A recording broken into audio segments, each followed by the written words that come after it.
Hey guys, welcome to Real Estate Informed, the channel that keeps you up to date on all things real estate.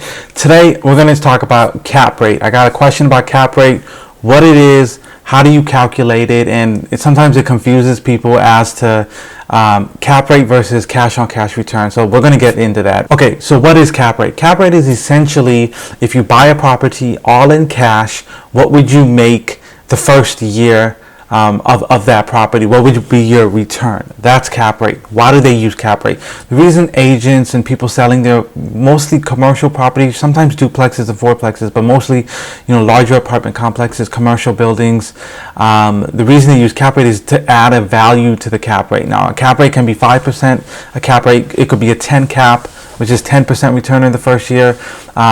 Usually the more luxury the property is, the lower the cap rate. The more, say, D or C class apartments or commercial buildings, they have a higher cap rate because the property itself, its value is low, but it still generates a lot more money. But then, there's other issues involved because it's a C or D class property. So, like if it's C or D, it means it must be an older building. So it has a higher cap rate, but it's the building was built in the 50s, while if a building was apartment complex or, industrial building was built in 2011 or 12, that's much newer. So when you calculate that cap rate, it'll be lower because you're not taking on too much risk, because a building that's built in 2012 is basically new at this point compared to something built in the 50s. So how do you calculate cap rate? Cap rate is simply you take your gross income, which is all of the rents, minus all of your expenses. Expenses, I mean by taxes, insurance, you're talking electric, common area electric, you're talking landscaping, water, sewer, garbage, all of those expenses that you incur, not your mortgage, because remember, this is like you're buying it in cash, with not the mortgage, but taxes, insurance, yes. And then you divide that by the price you bought it,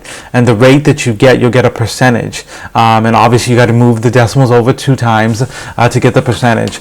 But sometimes it'll come out to like 0.05 something. You just move the decimal over, and it's like 5.5% or whatever. Hopefully this helps you understand when you say a 5 cap or a 10 cap, and understand what that really means. It's just a way to gauge the value of the property. It's just taking out gross rents, giving you what you would get net in the first year divided by the price that you bought the property for.